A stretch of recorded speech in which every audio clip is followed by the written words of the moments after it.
Hey everybody, what's happening? I am back again to talk about my LED light project that I did on my house. I had a really huge response to the video I put out about this and had a ton of comments.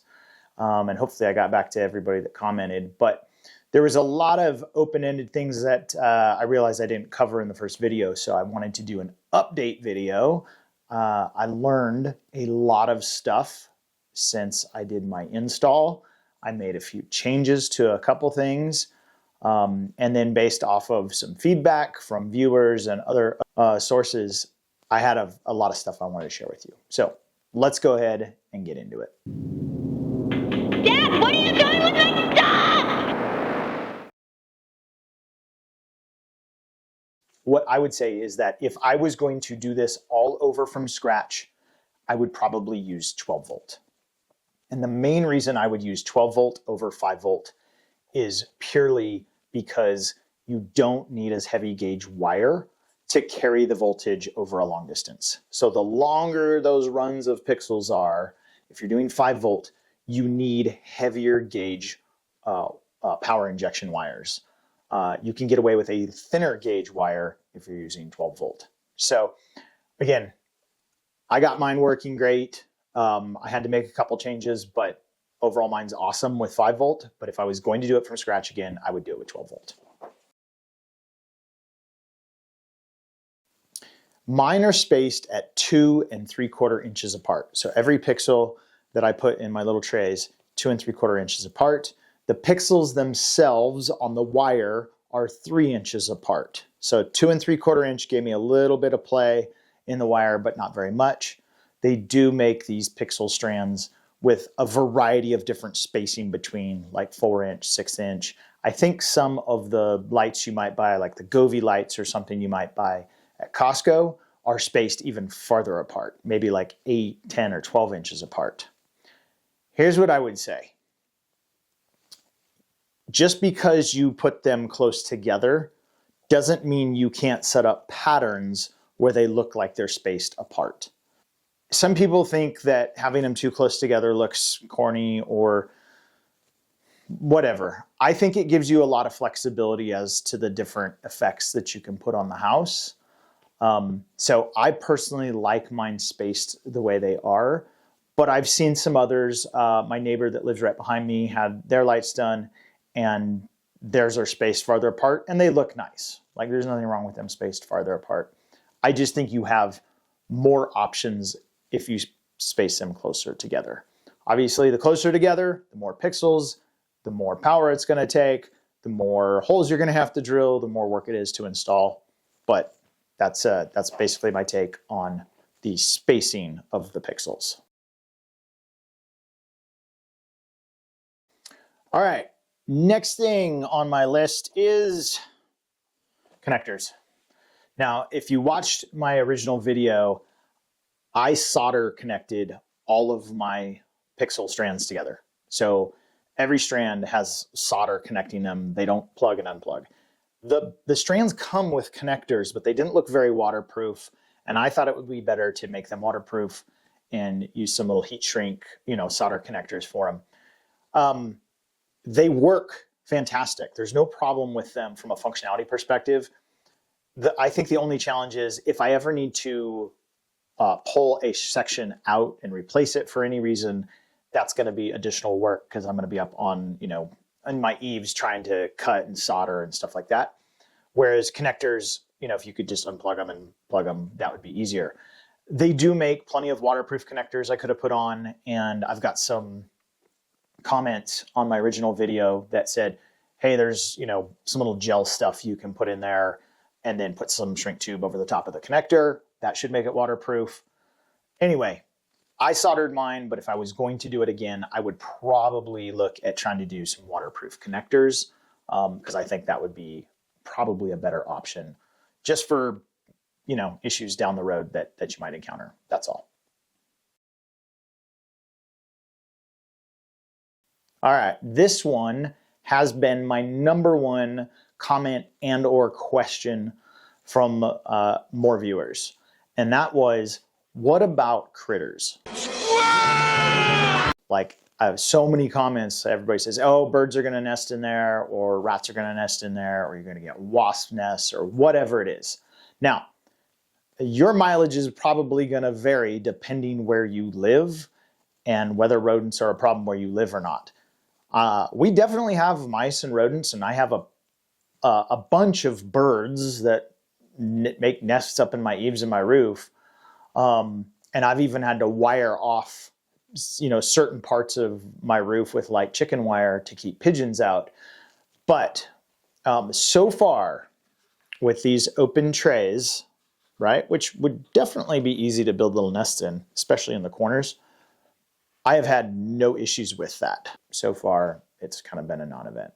So many people asked about birds' nests or other critters or anything getting in there. And so far, down this way, look down there, there hasn't even been any major spider webs or anything. So yeah, so far, 0 rodents. I've looked over the entire project, over the whole house, several hundred feet of installation. And so far there has just been absolutely no problem with rodents at all. So as you can see, there's really been no problem with critters, at least so far. I'm a year in. I was honestly kind of expecting that I would maybe see a couple birds' nests built up in there. But like I said, a year in, it has not been a problem. I'm not saying it won't be a problem going forward, but so far, no issues with critters or birds or anything. All right, there's a few changes I made in the last year since I've installed this system originally, and I want to walk through those changes with you here. The first one to probably call out is these 6-gauge wires that you see right here. Originally, I had 18 gauge. After talking to some viewers, they had recommended that I upgrade those to larger gauge wires. So I went to 6-gauge wires, a single set, and I also added this 50 amp breaker. So that got done, and that's my main connection from the power supply down to the Dig Quad board. Okay. The second thing that I did was I added a supplemental power injection line, which is this one you see over here. Now, one of the problems I noticed was that on certain colors, primarily if I was trying to run really bright white, down towards the end of this run, these pixels down here would start to fade and they would be maybe a little more yellow than I wanted. So I was getting a little bit of voltage drop, right? Again, I'm using 5 volt. It takes a thicker gauge wire to carry that voltage a long ways. That's something I really didn't know a ton about when I installed this, but learned a lot over the past year and a lot from viewers. So one of the things I did is I added this supplemental injection line, and I brought it in a little ways before the end here. It comes straight off the power supply. So instead of using the fuses on the Dig Quad, I just have an inline 10 amp fuse. Again, it is 12 gauge wire. I actually used speaker wire for this. And it runs all the way down. And I just tapped it into my other power injection line that is, again, a few strands from the end of roof line 2. And what this ultimately did was brought my voltage back up in this kind of range down here in this area and has given me nice consistent color. So I'm pretty happy with the results. I was thinking maybe I would have to run a second auxiliary power injection line, but I didn't. So just that one worked. But that was something I added. The last thing, I think this is the last thing, ultimately that I had to do was on roofline 3, for certain effects, I was getting some like sporadic pixels that would just kind of flicker, right? If I was running different effects, it wouldn't happen if I was running them solid. Just certain effects, I would get flickering on roofline 3. And what I learned from a viewer was that on the board itself, and I'm going to show you this physically, underneath the ESP32, where the LEDs come in, there is actually a toggle switch. By default, everything is at 249 ohms. but there's a toggle switch to switch it to 33 ohms. Now, I'm not an electrical engineer, so I can't tell you what that's doing. But what I do know is that what I learned on a subreddit for WLED was that sometimes that flickering can be resolved by switching it to the 33. So I did exactly that. I got the board off, or the ESP controller off. I found the toggle switch for LED 2, and I switched it to 33, and all of my flickering went away. So that was a quick and easy fix. I thought maybe I had a bad solder connection here or something like that, and that was not the case. So that was the last thing I did, was to switch LED 2 to 33. I left LED 1 as the default 249. But that in a nutshell is how I have it currently set up. Again, I'm going to go show you some video of the controller so you can kind of see all this physically, but this is the exact wiring diagram of what I have implemented. All right, next I'm going to take you into the garage and we're going to do a look at the controller itself.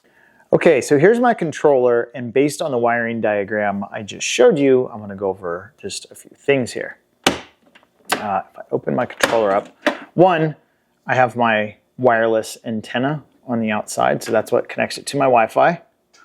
The wireless antenna plugs into the ESP32 controller right there. I was mentioning those dip switches that control the ohms for these two LED outputs, and you can access that. I'm going to try and just wiggle. I'm just grabbing the top and bottom of the controller, and I'm just wiggling it ever so slightly off like that. And hopefully you can see those little dip switches in there. So the one for LED 2 is in the up position. Okay, so I'm going to carefully put my controller back in. Keep in mind that the brains of this whole thing is the ESP32 controller. All of this other stuff is just the electronics supporting the controller and handling the power and all that stuff. So moving on, I mentioned I have these 6-gauge wires, right? So I got my positive coming in here to that 50 amp breaker, and then that feeds that side of the dig quad. And then I have the 6-gauge black wire, which is that big fat one. It comes up and feeds the negative side of the dig quad controller, or board, I should say, not controller. The additional, I mentioned the 12-gauge additional power injection line that I ran. That's this white one you see right here. So that one comes down, has its own inline fuse right there, and that's this one and that one right there coming off of my power supply. Those three back there are the input to the power supply. So that is a 110 cord. I have it plugged into a smart outlet that turns on and off every day on a specific schedule, and that's plugged into a power strip there. So basically what that does is every day before this is timed to turn on and start running my programs, the smart outlet turns on, this entire thing powers up, and then about 30 minutes later, my programs start running, and then they turn off, you know, late into the night, and then a little while after that, the smart outlet is set to turn itself off, and so it'll turn this entire thing off. The reason I do that is just so that this power supply isn't running 24/7. Okay, everything else in here is exactly as I showed in the diagram. So right here I have an LED. This is LED 2, so this goes to roof line 3, and then this one right here coming in with the yellow wire is the one going to roof line 1 and 2. That is my LED 1 output. The others, meaning this one back here, this one, and this one, are all just power injection lines, okay? So those are those 18 gauge power injection lines, and then once again, this is that newer 12 gauge power injection line. All of this run with 5 volt. The last thing, and I have some detail I'm about to show you on it, is these connectors that I had to modify some connectors to get them to actually fit with that 6-gauge wire. 6-gauge uses really large connectors, and those were very difficult to figure out, but I'll show you. And one of the things I had to do was take these regular copper connectors, and on this really heavy 6-gauge wire, I had to make the connectors, I had to modify the connectors to make them look like this.